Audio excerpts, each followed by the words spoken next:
city designated by the United States Olympic Committee as the potential host for the 1996 Olympic Games or for the Olympic Games when they next come to the United States of America. We've seen some cultural advantages as a result of this also. And the Montreux Atlanta International Music Festival, in connection with Clark Atlanta University, gives us an international cultural reach. We have had exchanges with our artists through the French Bureau of Culture and Atlanta Department of Cultural Affairs. We've had French artists here, and we've had our artists going to France as guests of the French government. And we have sister city agreements with 12 foreign cities. I think all of this creates a series of new opportunities. And with the presence of this kind of new capital flow coming into the city, one of our major responsibilities has been to see to it, in as much as possible, that this creates new business opportunities, not only for the few, but for all of our citizens without regard to race, creed, color, or national origin. That's why our efforts in regard to minority business enterprises have been so important. They're an essential ingredient to our ongoing progress and prosperity. It's the fact that Sam Massell and others included in the MARTA contract that there would be a 20% minority employment goal. That was one of the reasons why we were able to pass a MARTA referendum. And without that kind of sensitivity, Houston and Dallas and Los Angeles and others just have not been able to pass a referendum, because all of the citizens don't feel like they participate in the growth and development. When we included a formula to help all of our citizens participate, then we have found that we have all grown together, and that instead of taking something away from the majority group, the pie has been expanded so much larger that we find that everybody has more and more to share as a result of the inclusion of minority participation in all of the business growth and development of this city. Over 500 different certified minority-owned businesses have received nearly $180 million in city contracts since 1982. We maintain a register of over 1,200 minority and female-owned businesses certified by our city. And we have been able to meet our goals, the first term of 25%, the second term of 35% minority participation in all of our city contracts.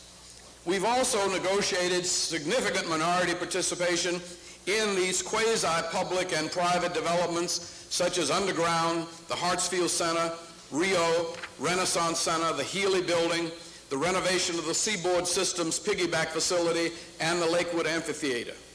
Even though there have been legal challenges to minority business enterprise, we have found that our minority business laws have been upheld by the Supreme Court of the state of Georgia, and we have entered as a friend of the court in behalf of the National Association of Minority Business Enterprises and raised some $56,000 from private contributors to help the Minority Business Enterprise Legal Defense and Education Fund to fight a Supreme Court challenge to MBE programs.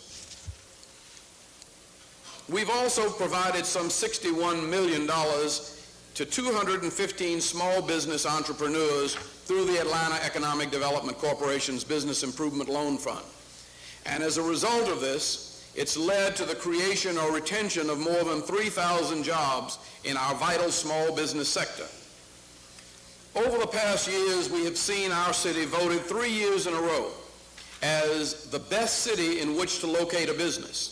We have also seen that a stable city of Atlanta has helped to bring growth and development to the entire metropolitan Atlanta area. Indeed, we have been the engine of growth and development for all of Georgia. And the $68.5 billion worth of new investment in job creation and the creation of nearly 500,000 new jobs in the metropolitan area since 1983 is just unmatched by any area, almost anywhere in the world, no matter what size they are. I think we've been able to do this, not just because we were the right place at the right time and had the right climate.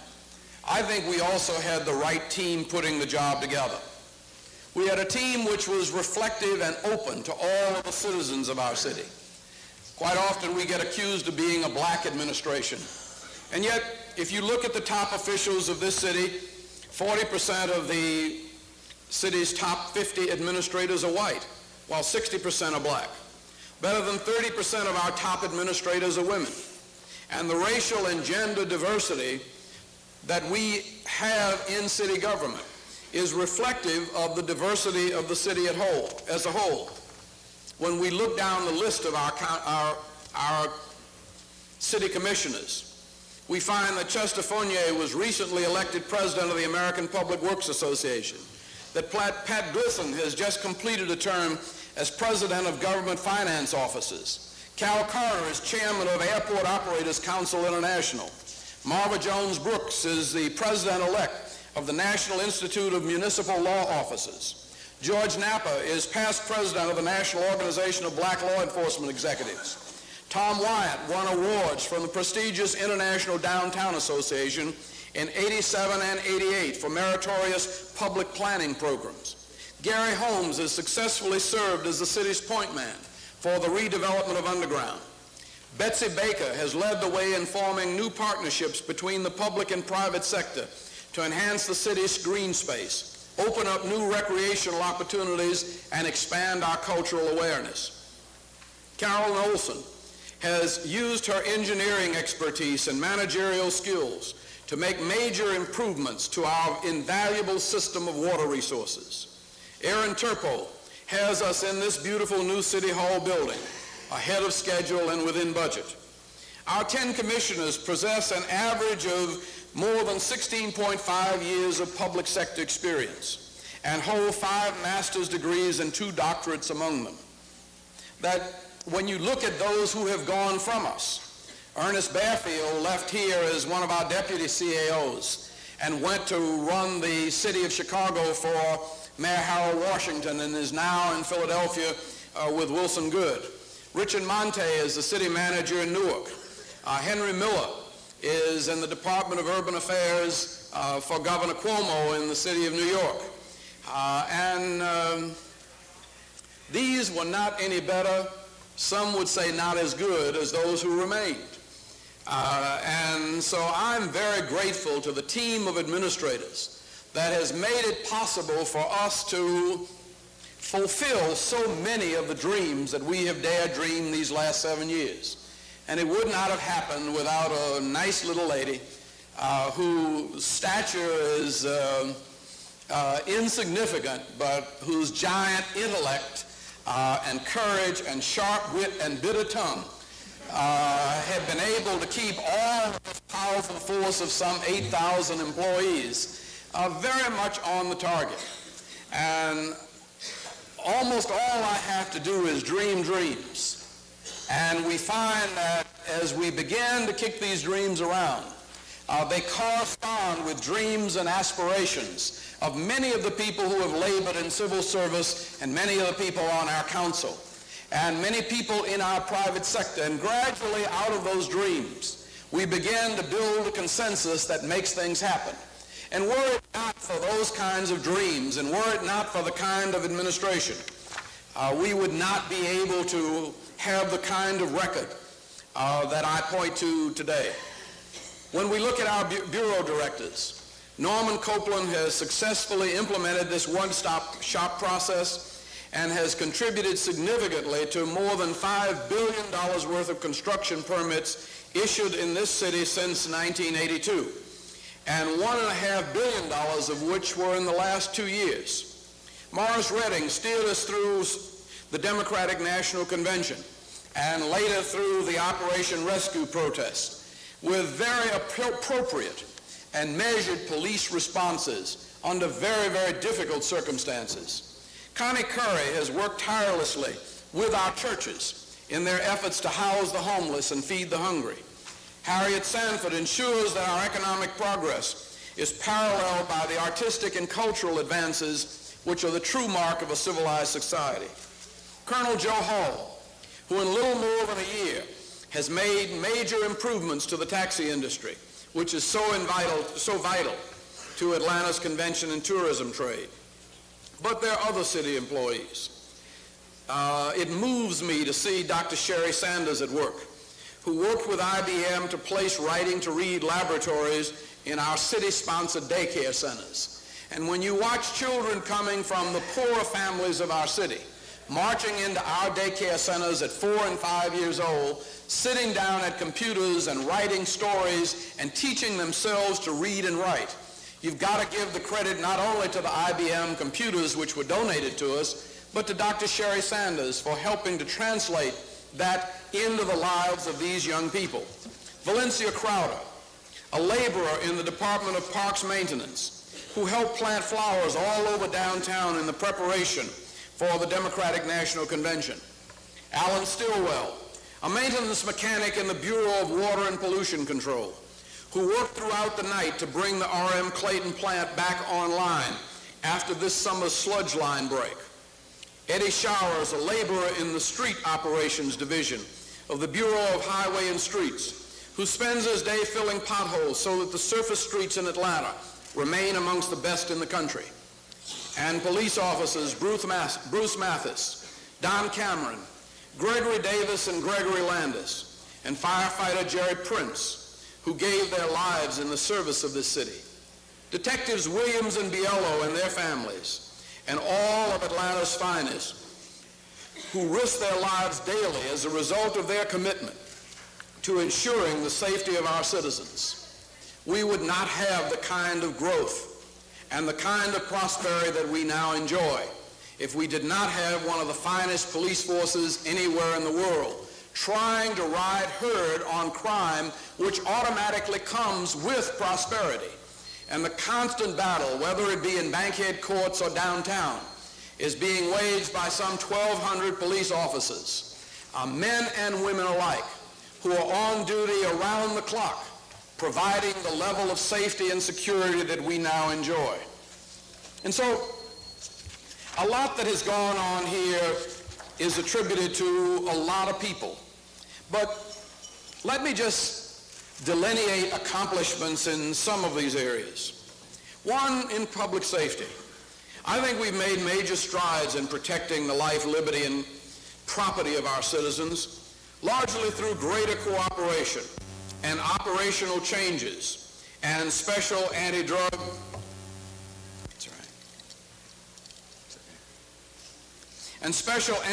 initiatives by the Department of Public Safety. Our partnerships against crime have been formed in 54 of the city's patrol beats, where citizens and police officers work together. Every department in the Bureau of Public Safety has adopted schools in the Atlanta public school system. Our domestic crisis intervention and victim and witness assistance programs have been implemented. Our police athletic league continues to work providing male role models in areas where there are very few male parents present, and helping to keep young people on the right track. Indeed, this kind of crime prevention may be one of the most valuable services rendered by our police department. Our new downtown motor scooter patrol, which even though it took 6 years to get in place, is very much in place and does have the difference of impacting on the visibility and availability of police officers in direct proximity to people walking our streets. We have developed an emergency 911 system, and we've seen that police beats and zones have been totally redesigned. A new fire station master plan has been developed, and a flat fare zone with uniform radio and color schemes, and a driver courtesy training program, our Atlanta Ambassadors program, under the leadership of Councilwoman Barbara Asher, has made a profound impact on the style and life of our city. I was calling George Steinbrenner of the Yankees after the baseball owners conference here about, he's also on the Olympic committee, and he volunteered that he had never been to a friendlier city anywhere in the world. He said, I don't know what you all have done, he said, but the taxi drivers, the employees in the hotels, he said, everybody makes you feel welcome in Atlanta. And I think that's not just an accident. That's a result of some hard work and some good planning and training by the city council and by the executive branch of government, working together with a business community to make possible changes in attitude, which also mean changes in business and changes in the style of community that we enjoy in our city. Now, we have also made sure that police pay has been improved. And over the past 7 years, we have, if this present budget is passed this month, we will have seen police salaries go up some 59%. 51% at present, and there's a one-step increase plus a ninth step, so that most people will get approximately 2 steps during the course of the year. That will be a 59% increase in salaries over the last 7 years. A new Red Dog unit, everybody else will have received at least 51%. So we haven't been stingy with our efforts to reward our workers for the good work that they're doing. A new Red Dog unit in our Police Operations Division is waging an aggressive and high-profile war against the street sale of drugs. And since its inception under the leadership of Commissioner George Napa, the Red Dog unit has made more than 550 felony drug arrests. Our narcotics unit is targeting mid to upper-level drug suppliers. And they have booked 2,439 cases, confiscated over $6 million worth of drugs, condemned $339,000 in cash, and 11 automobiles. Total narcotics arrests by all elements of our police department reached 5,407 between January and November of 1988. And we're currently adding 25 more investigators to our narcotics unit to pick up this pace. Now, one of the areas where we've struggled valiantly, I think, but nevertheless struggled, is in housing. Restoring citizens' faith in the city and improving the quality of life offered to our residents has helped reverse a downward population trend of the late 70s and created a resurgence of new housing stock in the 1980s.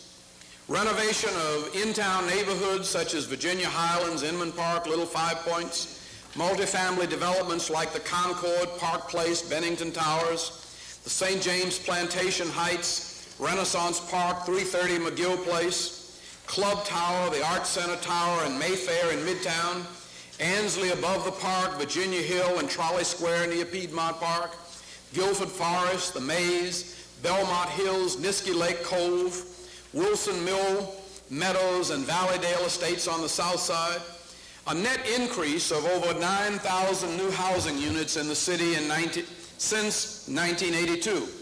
It was capped by this year's record-breaking addition of 3,600 new units with a total construction value of more than $180 billion. Our West Side Infill Development Opportunities Program, which has produced more than $36 million in new residential development.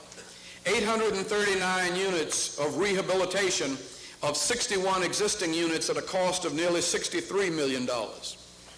We've provided more than $64 million in mortgage assistance and rehabilitation funds to restore almost 9,000 units in the city. And this includes the renovation of the 88-unit Oak Valley Court Apartments in cooperation with Atlanta developer Sandra Hartman, the rehabilitation of the 180-unit Richmond Oaks townhouses in Lakewood Heights, and the renovation of 77-unit Capitol Avenue apartments for use by the elderly. Jimmy Carter joined with us with Habitat for Humanity and built some 20 homes in 1 week.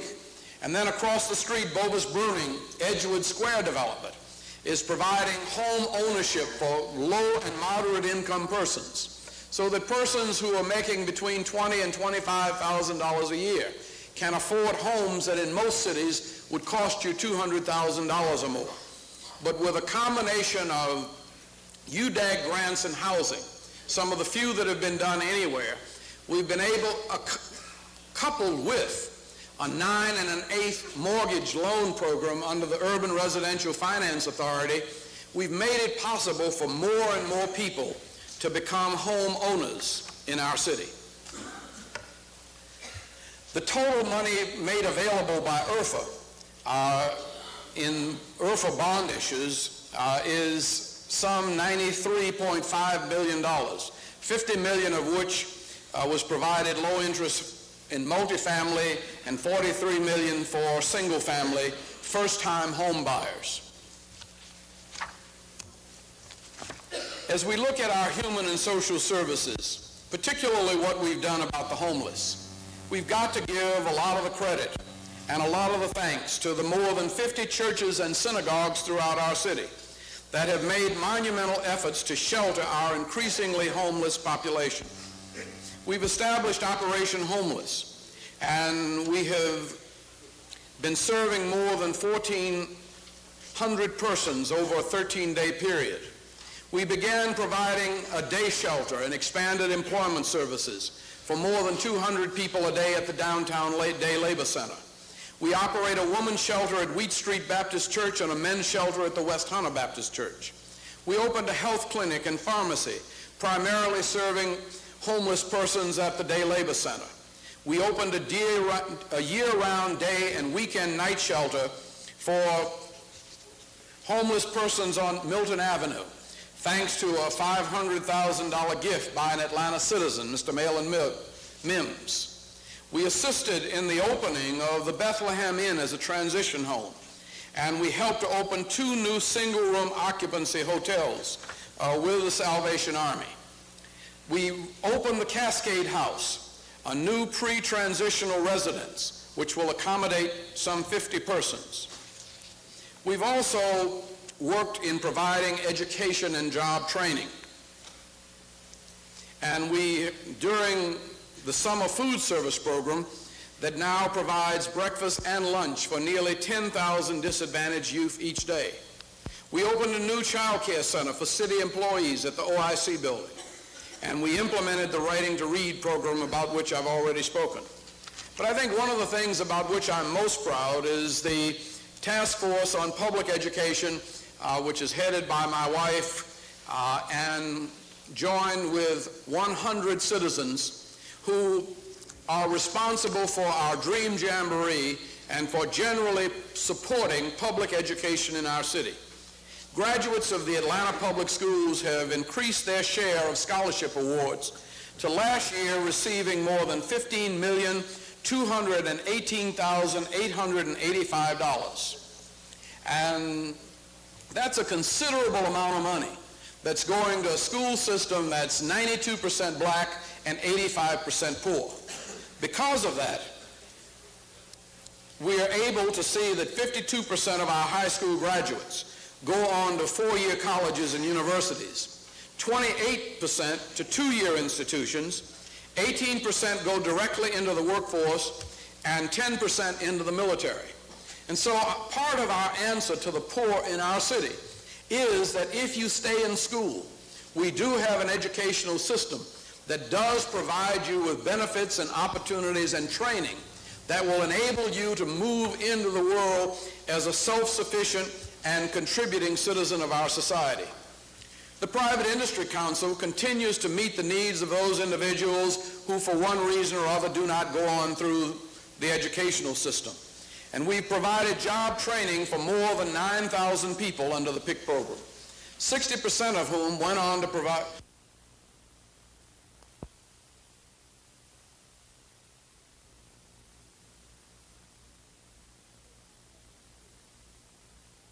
only about halfway through.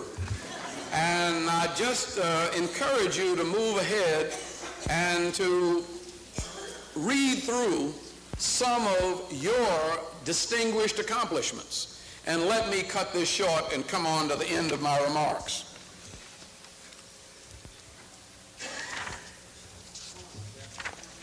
I should say, too, that one of the significant things that we've done that represents a new level of partnership with the surrounding area is the $55 million Atlanta-Fulton County water treatment facility that will help provide our water needs for Atlanta and the North Fulton area up to the year 2050.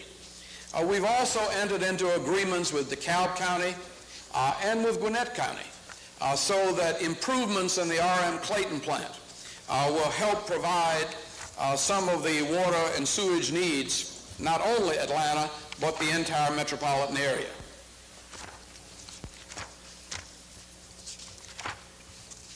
I think as we look at the coming year and think of the things that we have left before us, it would be very easy for us to rest on our laurels and all of us to go out campaigning to get reelected or elected to something new. But I think we've got a lot of work to do. And I think this is an 8-year term to which I've committed, and one that I would really like to see us move ahead on and help to complete that agenda. I think we still do have to meet an additional crime challenge. And that crime challenge is more than just, it's more than just catching criminals. I think we've got to take seriously the notion of crime prevention. And I think we've got to involve our young people in worthwhile pursuits, whether they be low income or upper income. We've got to somehow involve all of our youth and adults in the success of the city to the extent that they might feel a part of the growth and development of this city. We're going to have to find a way to find affordable housing for all of our citizens. Our Department of Planning tells us that at the rate we're growing, and with the kind of growth and development that we can anticipate, based on what we see now, we're going to need some 70,000 new housing units by the year 2005. And that's with the new buildings coming in, the new businesses that are already committed and projected for this area. And so we've got a tremendous amount of growth to accommodate and still maintain our neighborhood and historic neighborhood preservation packages. One of the things you all forced me into that I have no regrets about is that we actually sat down over a 6-month period and became one of the first cities to have a historic preservation plan, which government and business and neighborhoods worked out together so that we have a set of guidelines to accommodate the growth that we expect and make sure that it's high quality growth that enhances our history rather than destroys it. But I must confess that I'm perhaps most excited about the possibility of the 1996 Olympics. And I am because it's the kind of project that came to us from our citizens. It was not one of our ideas, certainly not one of mine. But it was an idea that a small group of citizens invested more than $500,000 of their own money in developing to the point where they brought it to us and the Chamber of Commerce and helped us together to win the designation from the United States Olympic Committee as the United States designated city for the 1996 Olympic Games. The Olympics afford us an opportunity to generate about $1.2 billion worth of revenues coming into our city. And that's just the cost of putting on the Olympics. That's what the Olympics are expected to earn. It will probably cost us, according to our budgets, some $800 million to put it on. But the way modern Olympics have been developed, both Seoul, Korea, Calgary in Canada, and Los Angeles, have all left the Olympics with more than $100 million in surplus revenues after all of their expenses were paid. And in the process, they have developed the infrastructures of their cities in ways that private taxpayers or private investors alone could never afford to do. And I would hope that as we look forward to the kind of character building and the kind of infrastructure development that comes with the 1996 Olympic Games, that it will give us another target to keep us dreaming together and working together as we did in the Democratic National Convention. When we took that on, few people thought we could pull it off with as little difficulty as we did. And yet, I don't think there's been a finer time in the life of the city of Atlanta. But this gives us an opportunity, I think, to make major investments in youth development and in infrastructure and public facilities.